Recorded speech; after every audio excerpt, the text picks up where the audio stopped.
ലോകാവസാനത്തോളം എല്ലാ നാളും ഞാൻ നിന്റെ കൂടെയുണ്ട്.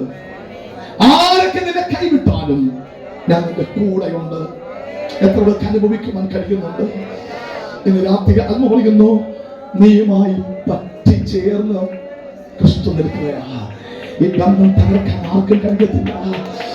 ഈ ബന്ധം തകർക്കാൻ ആർക്കും കഴിയത്തില്ല. അതാ പൗലോസ് വിളിക്കുന്നത്, മരണത്തിനോ ദൂതന്മാർക്കോ വാഴ്ചകൾക്കോ അധികാരത്തിനോ ഉയരത്തിനോ ആഴത്തിനോ വരാനുള്ളതിനോ ഒരു ശക്തിക്കും കർത്താവായ യേശു ക്രിസ്തുവിന്റെ സ്നേഹത്തിൽ നിന്ന് എന്നെ വേർതിരിക്കുവാൻ കഴിയത്തില്ല.